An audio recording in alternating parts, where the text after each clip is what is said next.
It's Friday, which means it's time for Cin-Emma Extra. So from Harry Potter to Hunger Games to Lord of the Rings, Hollywood, of course, obsessed with taking books and then turning them into films. And fans are typically obsessed with that as well. Yes, but are all of those adaptations worth checking out in theaters or streaming at home?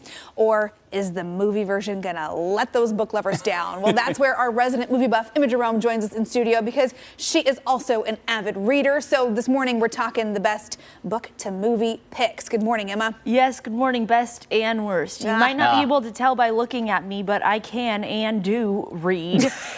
So we're talking about my favorite movie of all time is actually an adaptation of a book. It's Perks of Being a Wallflower. I'm no hater to the process of bringing the page to life on the screen, but I do think it's difficult and sometimes unnecessary. And this came into my mind because last year there was a movie called Eileen. It stars Anne Hathaway, and it came out, and we'll get into it after this. How's your day, Dad? It was a day, just another day. My day was a doozy. It's one of those days you never forget. Listen up.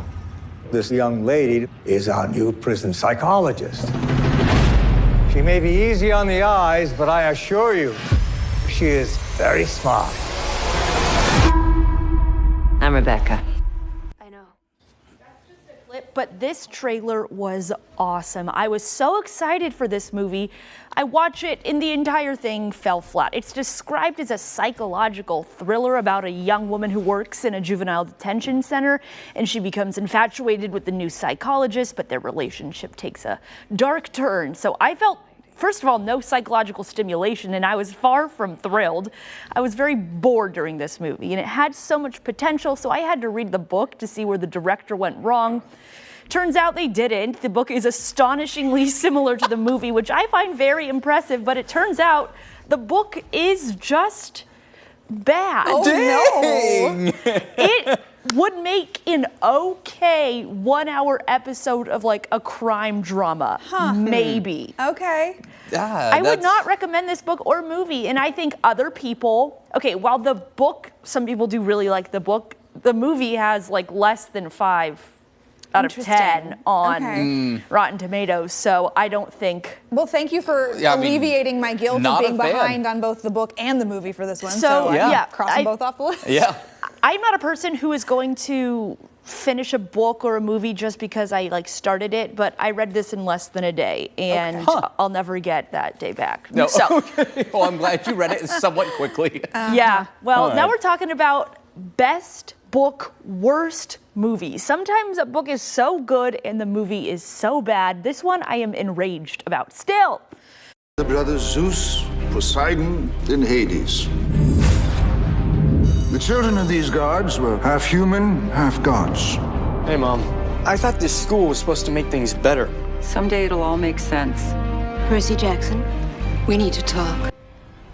I have been enraged for the past 15 years. Starting out, Logan Lerman was the perfect choice to play Percy Jackson, but this movie was such garbage. They wasted him.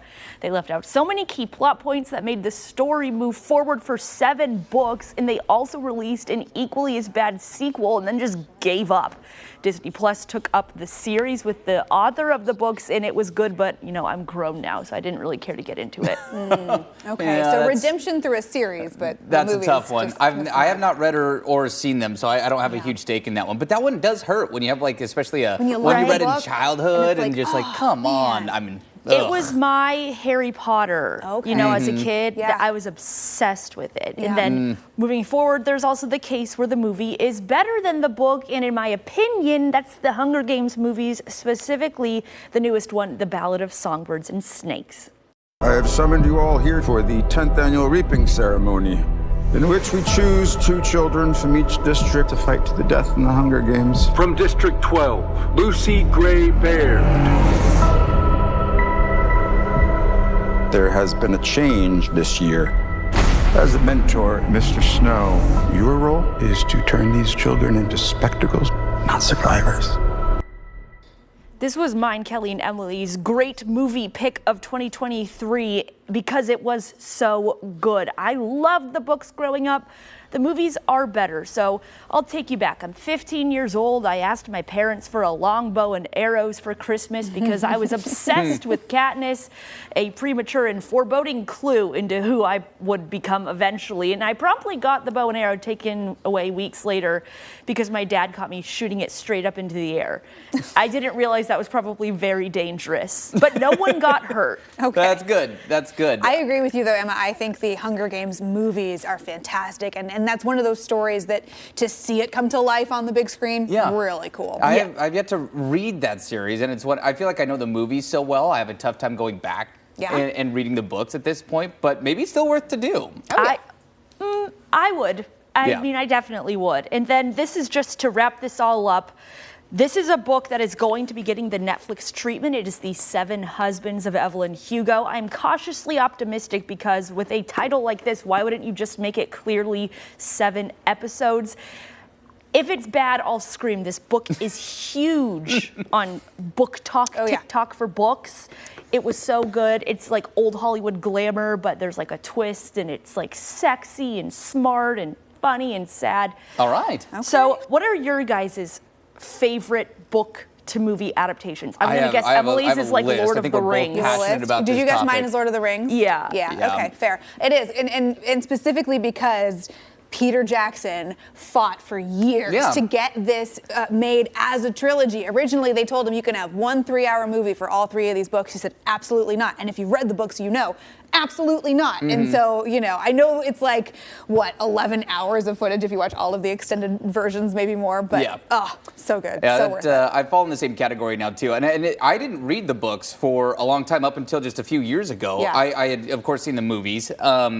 But then, I was like, you know what? I need to understand what this is all about. And now I've already reread them, you know, including The Hobbit. I have now read the Silmarillion. Ooh. So I've gone all the way in. You've dug in deeper than I have. I've gone all the way in, and I've done the Silmarillion 1.5 times now. So I got the lore in my brain. And just the amount of detail in the movie. Because it's like practical effects, right? It's not CGI. At the time, a lot of it was. Yeah, Lord of the Rings itself is a combo. Kind of a mix, but it just the commitment to staying to the story, I just find so impressive in that. I will say my least favorite. Do we have time? Can I throw out my least favorite? Sure. Ready Player One was a disaster. Ready Player One makes me so upset. It was such a good book. I read it during COVID. I was a few years after the fact. And I have not gone from a book to a movie that has changed more drastically than Ready Player One. The book was genius. The movie was a crime. It was a crime. That's how I feel about the Percy Jackson Steven Spielberg, books. I respect your work, but you messed that one up, and I need you to hear that. I'm so upset. Wow. Ready Player One, the book is a masterpiece, and the movie was an absolute crime. And I liked it, didn't think much of it. I wonder if I would feel the same way if I'd read the book. I was gutted. I was gutted. Okay. The point of the story is read the book. Yeah. Unless it's this one. Can I borrow your copy of The 7 Husbands? Yes, of course you can. Thank you. Okay, There you go. I say that one I have not gotten to. Also, in case we didn't think you could read, you were kindly enough left your glasses on the top of your head to make sure that we do. So there we go. You noticed. For anyone appreciate you who was driving wondering. the point home. All right, Emma, thanks. Hey, looking ahead.